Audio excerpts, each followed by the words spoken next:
Hello and welcome to the Dojo, a search marketing news podcast hosted by Exposure Ninja. My name is Dale Davies. I'm the head of marketing at Exposure Ninja, and I'm joined by Charlie Marchant, our CEO. Hey, Charlie, how you doing?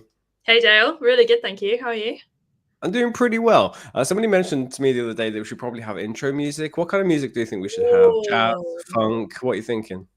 I personally love a bit of funk because I feel like it gets things going. I don't know, Do you know what? but do we need something that's like lo-fi that fades into funk, like it builds the momentum? Maybe, but I feel that's kind of what people are expecting as well. So let's just catch them off guard and, like, I don't know, play some death metal or something instead. Something that's closer to my taste. Not that I don't like funk.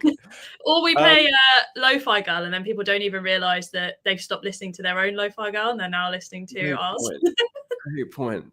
Well, we're not here to talk about music as much as I could probably spend the next hour talking about music. We are talking about the latest search marketing news. And this week, we're going to touch upon a couple of different subjects. And the first one we want to touch upon is some latest numbers out of ChatGPT and reportedly what has come out of their island team. So I'll quickly just go over this one. So in the EU, they have far more expectations around, like, rules around what you can and cannot do, especially when you're doing stuff digitally to a mass audience. And they've said, okay, if you want to operate here, you need to tell us what you're doing.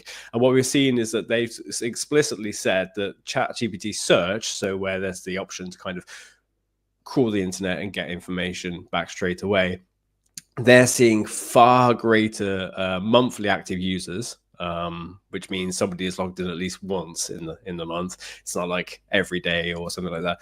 They've grown to 41 million monthly active users from only 11 million just 6 months ago.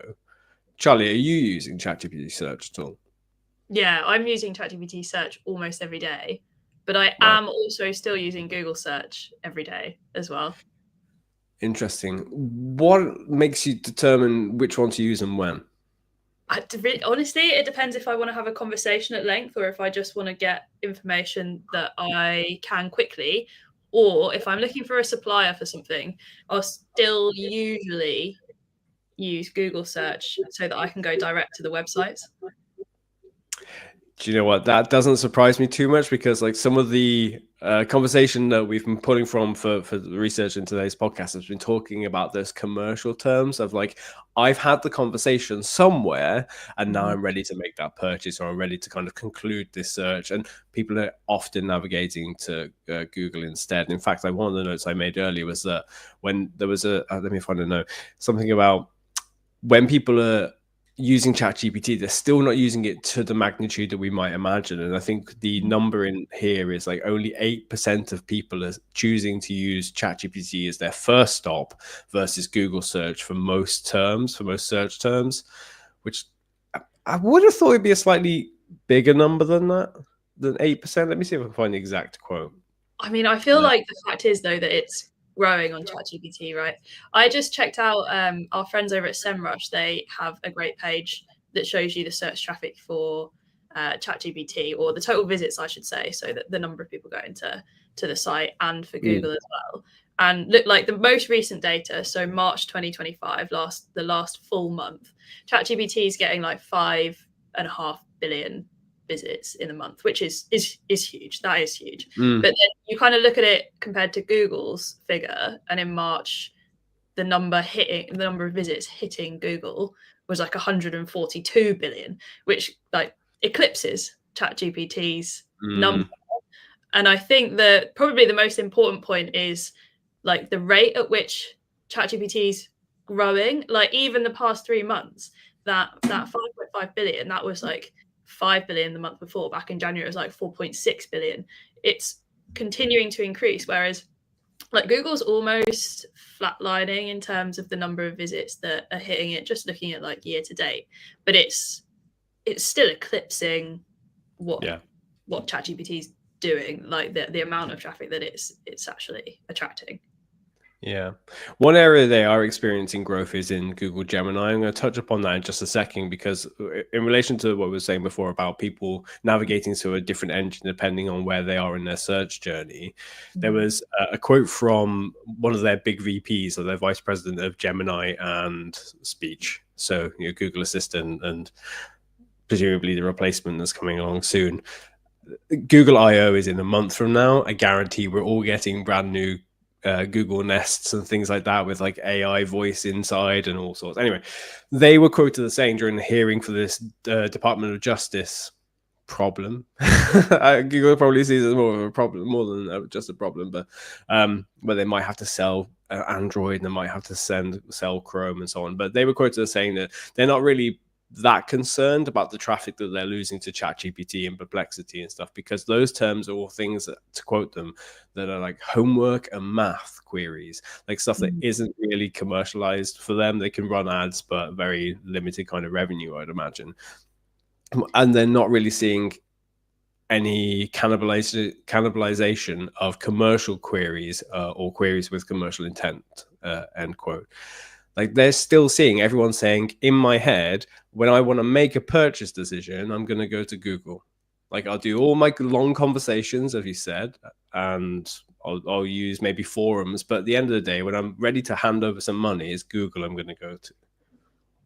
I mean, Google would say that though, not to be a skeptic, but if I worked for Google, that's the line I'd want to have. So I'd love to see their actual data on that, because I'm not sure that that's published. This is a quote that you've taken, that they've given, right? Can you explain the context of where the quote was from, Dale?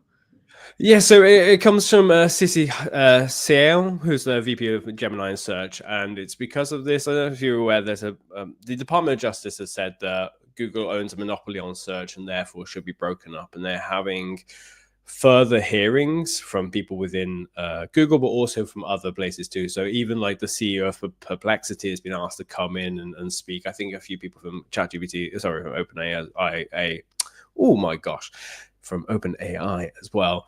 They've been invited in to kind of give more background to see, do they generally have this monopoly? Should it be broken up or not? And this is where that quote has come from, where they were asked in front of a panel of different people. I assume these are senators. I don't really follow like the hearings directly, but they've been asked to give evidence as to how the system works. Similar to, you may have seen Zuckerberg had to do about Meta like 4 or 5 years ago, where all those memes of him looking like a robot originated. So that's the context of where this quote has come from.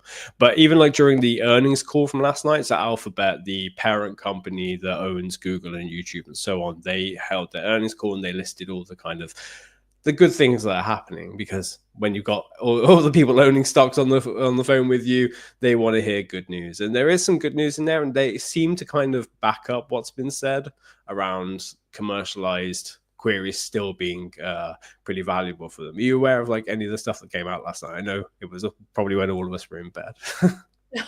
Yeah, I'm aware of a few things that you mentioned to me earlier that came out of the call. You wrote a really great summary actually that I read around. They spoke a lot about AI overviews, it seems, but the one that was most interesting to me was about the AI mode queries. So Google has launched in labs like an AI mode, which is quite similar to how Gemini works for anyone who's not had a play or an experiment with it, where it essentially gives you an AI answer. But the interesting thing was they were saying that queries are twice as long in AI mode as traditional search queries, which I think matches very similar to my own search habits that I mentioned earlier. I'm more likely to put a long tail query or something where I want to give a lot more context around the question I'm asking into ChatGPT or Gemini, Perplexity, Claude than I am in Google search. So I thought it was interesting that they decided to point that out. Were there any key takeaways you had, Dale? The main kind of takeaway for me is that they're pretty bullish about it. Like they think this is like the right thing to do. That they, if they are being honest in what they're saying, the commercial queries with the launch of AI overviews, the volume of commercial queries has increased, and for AI overviews, they continue to see monetization at approximately the same rate. It makes me feel fairly confident that this is working out for them, and they're balancing it all by having Google Prime, like Google search, the way it already kind of has always worked, and adding AI overviews to kind of offer a little bit more beyond what people are used to when looking for these other platforms, as well as at the same time having AI mode for those who are looking for more depth. And based on Google Gemini usage as well, which their stats seem to suggest that's increasing usage as well. They're trying to cover all bases and monetize the heck out of anything and everything as much as they can. So I don't know. It's all initially a year or two ago, we were all like, oh, Google's done. That's it. They're cooked. It seems, I mean, if we are just on the surface, maybe it might be right. They've got a lot of fight in them, haven't they? They're never just going to sit back and get fried. They were always gonna push for something. One of the other points that came out of the call was them mentioning that AI mode and sort of encompassing AI overviews within that is just the tip of the tree. Even though you say tip of the iceberg, I don't know if that's an American expression, tip of the tree, or if it was just it didn't roll out as tip of the iceberg. They're just saying that AI mode is just the tip of the tree for them pushing forward on like an AI dominated experience, essentially. That's how they see search changing. They see it becoming a very much an AI forward experience with the words that they used. Yeah. And just to come back to my point from earlier, we've got Google I/O in about a month. It's like the second week of May, where they make all their biggest announcements. So you would have seen things like Performance Max was announced there, and then AI overviews originally, like we're going back now 2 years or so, when they're saying, here's what the Google search experience will look like, because you'll be able to do an entire travel trip organization through there and book your flights directly via Google Flights, all this kind of stuff. Those big announcements came out then. I expect, given where everyone else is at the moment in terms of ChatGPT launching memory in the last kind of couple of weeks, which Google has kind of had roughly, and deep research for a while, I reckon they've probably got a few things like cooked up, ready to go. Primarily, I think that they're going to have a release of new home units. Like I've got like 4 or 5 Google Mini Nest Minis in my house because they were giving them away for free for like everything. You subscribe to YouTube, have a free Mini. So I just got like some in a bag somewhere. Like I just haven't got enough rooms in the house for them. I reckon we're probably going to see a release of new home devices with Gemini built in, which require a new chipset. So, for example, you've got Pixel 9, which is the most recent handheld device. They've got new chips in, tensor chips, which allow you to have like AI on device rather than having to call back into the servers and so on. I think that might be what's next, or they can expect to see like this new range of units. They're ahead of where Apple is with Siri. I can't say that word properly. Siri.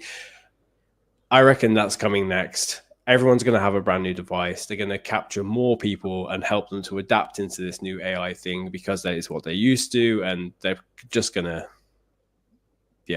continue to dominate some way. But I still think there's a threat of these other engines. So ChatGPT is going to catch up. There are people saying that they're going to have almost as many users as Google in the next like 12 to 24 months, which is an astonishing kind of prediction. But and they're massively pushing the Pixel 9 phone as well. Like I've seen all of their stock prior to 9 just out of stock because they're pushing this so hard. I get ads continually about the 9. So I definitely think you're on the right track. They're just trying to integrate people into that search experience. They want to get them using AI as part of just their everyday phone use as quickly as possible, so that it becomes like the new normal. Yeah, absolutely. And for all these changes that our users, consumers are going through, that means that we as marketers need to adapt the way that we approach this as well. So, Charlie, if there are more people using AI or changing up the way that they use Google, whether that's switching to AI mode or getting used to AI overviews more, using ChatGPT instead, using Perplexity instead, if I'm a marketer, what am I supposed to do? I mean, the first thing has to be just not burying your head in the sand about AI search. And I think it's really easy to do of like, I'm doing great on SEO. I'm getting good organic traffic. Why would I bother thinking about AI search? Google's dominant. Thinking that way, there were businesses back when the internet hit in the 90s who spent their time thinking, my customers don't buy online. I've got a brick and mortar store. I don't need to worry about any of this. The internet's just a fad. Well, we all know what happened to those businesses at the end of the 90s and the early 2000s. And I feel like this shift towards AI now, and it's building, it's gaining momentum. And ignoring it is probably the riskiest thing that a marketer can do at this stage, particularly if they rely on organic search and if they rely on ads, on Google ads as well, because all of that's going to change and be integrated. The way that people search, the way people look for information is going to start to change and shift.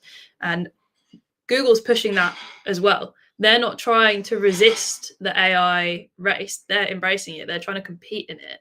They're trying to compete against ChatGPT with Gemini. They want to integrate this. They've been pushing their AI tools towards people who are using Google Workspace, as we were just saying, on the Pixel 9, their newest phone release as well. And I think that the best way to adapt is to actually embrace this and think about, okay, what do we need to do as part of our search strategy as marketers to be ahead of this while it's happening, while it's gaining momentum? No more like headstand vibes. Yeah. And like that's, I think there's plenty of evidence to suggest that the change is happening. Like, we've spout off a couple of different numbers in the past 10-15 minutes about they're increasing on this platform, they're increasing that this another platform. Like Google itself has seen an increase in people using Gemini, like its core AI bot as well. Like they went from, I can't remember where we're at there before. I've got the numbers here. So Gemini is seeing 35 million daily active users. There are people that are engaging directly with the app, whether that's on their phone, whether that's through the web platform instead. Like people are using this kind of stuff. But as that increases, as AI overviews increase in visibility as well, if I am positive and thinking I should get myself inserting into these AI overviews, should I expect to see the same volume of traffic through to my website, the same click-through rate as I'm used to?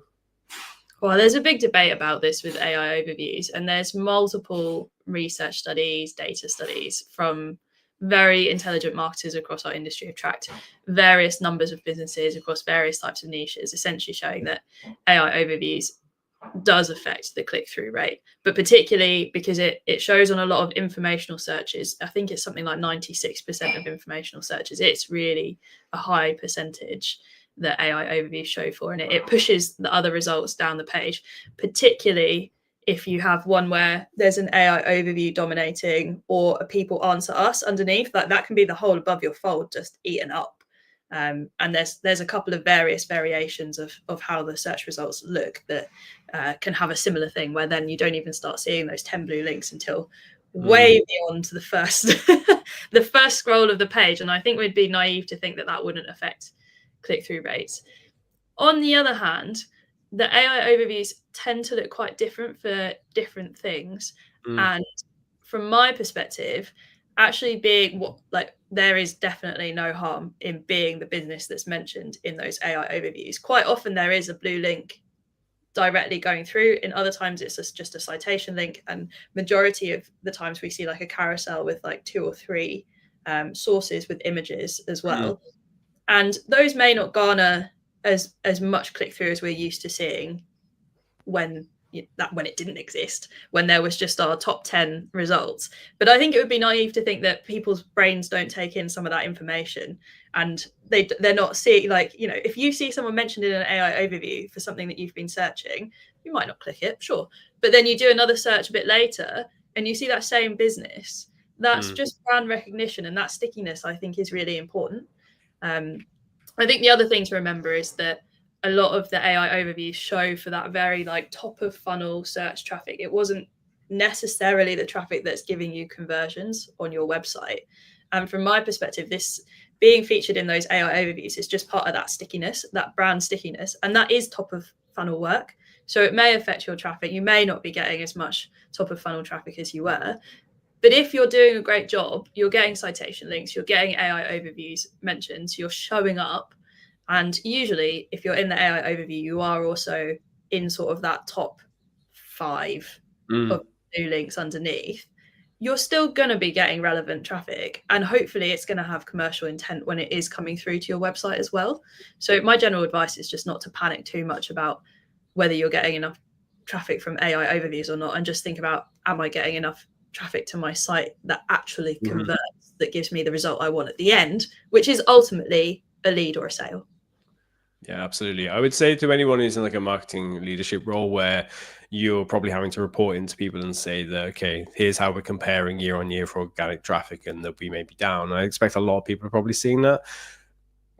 Tie it to revenue. Like your KPIs may be around traffic and stuff, but if you can tie it into revenue and say that, okay, we aren't experiencing the kind of traffic that we used to for our top of funnel stuff, the informational content that we've always had, but we're still seeing commercial come through. We're still seeing that revenue, keep may be plateauing very briefly, but now we're aware of it. We're aware of what Google's doing with AI overviews. We can make a change to ensure that we're going to appear in those AI overviews, get a bit of brand salience, as you said, like is it Byron Sharp from How Brands Grow, talking about, you want to be the first brand that comes to mind. Like just this little snippets of a name here or there in whichever chat platform people are using or an AI overview, it makes a difference if your name comes up 4 or 5 times in that entire conversation.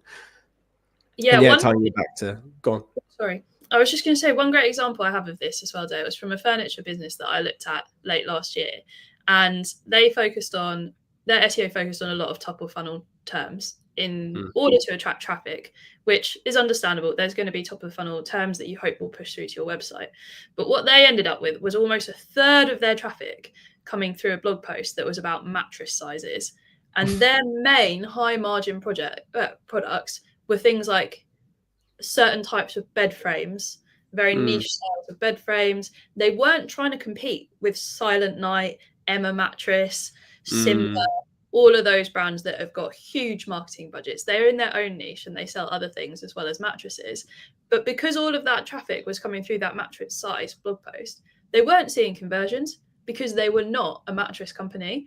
And I think it's one of those things where not all traffic that you get, you're never going to have 100% conversion rate. If you do, please write in. We'd love to see it.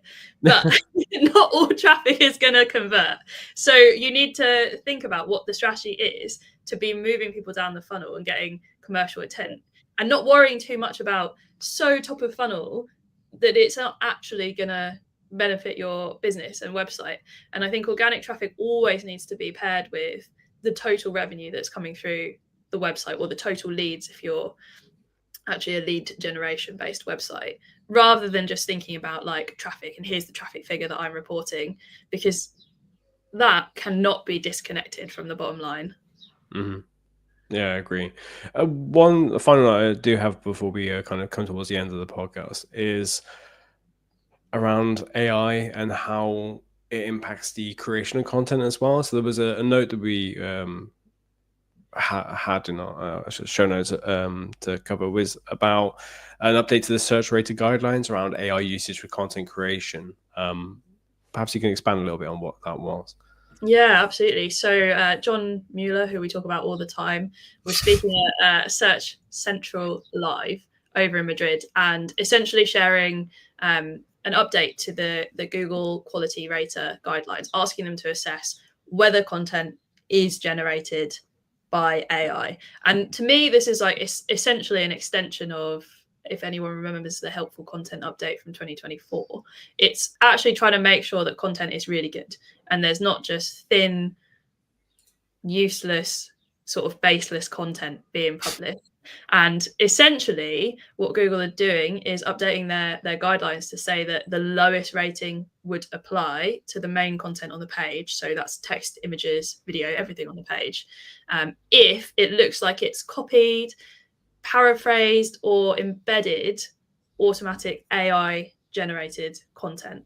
And that's them targeting that thin content, whacking something out of ChatGPT without much thought. What it often does is paraphrase other content from the web and just rewrite similar words and phrases of what someone else is saying. And they're essentially looking at penalizing that content. Yeah. It's funny. I was on a webinar last week about somebody who was using AI to create content at scale. So towards the good end of that, not just churning out whatever they can, but they were still putting out like 20 new articles per week. And my query to them was, how are you kind of checking off? It's not really a checklist, but checking off that you are demonstrating that expertise, the experience, the authoritativeness, and trustworthiness that Google is looking for, that not only Google is looking for, like the end user is looking for. And we went a bit back and forth on that one, and it was interesting to hear them say, okay, we're having it passed by an editor and so on. But it still scares me a little bit about putting out 20 pieces per week when Google looks out for that kind of stuff, and is, the guidelines are full of examples saying, please don't do that. Please don't do stuff at such high scale. We'd rather you only produce a few articles at a time. How do you feel about putting out 20 pieces of content per week? Even let's say that, you gave me the task of producing 20 articles per week, and you give me full approval to use whichever tool I like. Would you still feel comfortable with me doing so? I mean, even with our, like, I don't know. I don't think we would. I think the SEOs in us would be like, I don't know, I feel a bit nervous about that. I mean, I think SEOs would always feel nervous about anything that looks like content spinning or creating content at mass scale. I think I'd be less nervous about you doing it because you know SEO and search so well, and we have such a fantastic editorial team internally at Exposure Ninja that I would 100% trust that if we were putting out 20 pieces of content, that wasn't going to be thin, spammy looking content, because it was going to be also heavily researched, original, interesting. And I think what Google's trying to get at here, which is pretty much the same vein of what they're always trying to get at, is they don't want content that doesn't have effort or isn't original, doesn't have originality to it. And the way they're phrasing that is, saying content that doesn't have editing or manual curation, because they're trying to prevent everyone just regurgitating content out of generative AI tools that doesn't have much effort put into it. But the actual principle is it doesn't have value to the searcher. It doesn't have value to the visitor. It doesn't show anything different. And arguably there's some phrasing around copyright here and how you actually make sure that the content you're putting out is original. So would I trust you with the task of 20 blogs per week, even if you're using AI tools? Absolutely. And our fantastic editorial team. Would I be concerned if I heard someone was doing that without a very, very strong grounding in SEO and editorial? Yes, I would definitely be really concerned about it. Yeah, and I would just a word of warning to anyone who is, at that stage of the year or coming out to where you're making decisions on, who do I go to as my partner for content creation or for SEO or anything like that. Feel free to come and speak to us. We're more happy to have that conversation. But I would just, a word of warning would be, just be cautious about any agency who says that they can create a lot of content at scale, because they might not be doing the same kind of, really stringent checks that we would to ensure that we are demonstrating all those kind of things, that there is the expertise there, the authoritativeness, the experience, the trustworthiness. Because it's great and it looks lovely to see tools that can churn out content, and you see the results in SEMrush, for example, and you see the graph going up. But I saw exactly the same tool, checked out their website rankings, and they're going down. So you can do it. We want to call it whatever it is, programmatic SEO, I don't know. Take caution, because the pain at the end, if it goes wrong, could really scupper a bit your business. And I've seen it happen far too many times. I mean, the fear for all marketers and business owners is that traffic line falling off a cliff, because that ultimately is what affects conversions. And I think any SEO would be concerned about how they use AI content because of that very thing. And we've seen it various times across so many businesses. And sometimes it comes at a Google quality guidelines update like this. Sometimes it comes at an update like the helpful content updates that there have been various versions of over the years to try and penalize this type of content. And I think this is something that we saw coming. I don't think that this is a shock to the SEO community. I think if someone is worried about this and they're thinking, I don't really know how to check the content being produced by my team or being produced by my agency and whether it is good or whether it's not good, just have a read of something that they produce and then look at the keywords that you're targeting, Google them, read, the top sort of 3 results and think, does this piece of content show something interesting? Is it different? It doesn't sound regurgitated compared to these. And if I was searching this, would I find this useful and valuable? Would I be like, wow, I'm so glad that I'm reading this piece of content. This is great. If you don't get that feeling, your searchers aren't going to get that feeling either. And this, you don't need to know a million things about all of the technicalities of search and SEO and AI content creation and all of that. You just need to know, does this feel right? Does this feel good? Does this feel valuable when I read it? And anyone who knows their business, which they do if they're a marketer working in that business, which they do if they're a business owner, they'll be able to tell based on that feeling. Yeah, absolutely. One final recommendation from me before we close up is look out for I and we. Like when you're reading through an article, whatever it is, and it says, I have done this, or we helped this person. In our experience, these beds are best because we trialed them and we, lay a rhino on them 15 times and the springs are still, still rocking. That's the kind of stuff you want to look out for. But if it's users say, or there's nothing like that at all, typical with generated content, especially for affiliate websites, is they pull reviews from Amazon and then they just regurgitate what they've said. Look out for stuff like that. Look for I and we more, and that'll be a good signal of like somebody has probably written this themselves, as well as the other stuff that Charlie has mentioned there as well. Any final thoughts, Charlie, before we close for this week? I think just to round up, being sure that your content is good, it's valuable, not trying to do anything tricksy. Always the way. Don't try and trick Google. Just try to create good content based on a solid keyword research strategy. The fundamentals work ultimately. And when you're thinking about AI and AI search, not burying your head in the sand, thinking beyond your traditional strategy, thinking more about how your business is positioned, how people are talking about you, and how you want to be seen. Those are my 3 big takeaways for marketers. Yeah, I love it. Excellent. Well, thanks everyone for joining us this week. We'll be back next Friday, I believe. None of us are on holiday, I don't think, for a little while. So we're back for good until the summer holidays, and we shall see. But thanks very much, Charlie, for sharing your insights with us, and see you all then next week. Take care. Thanks, and bye. Bye, everyone. Bye.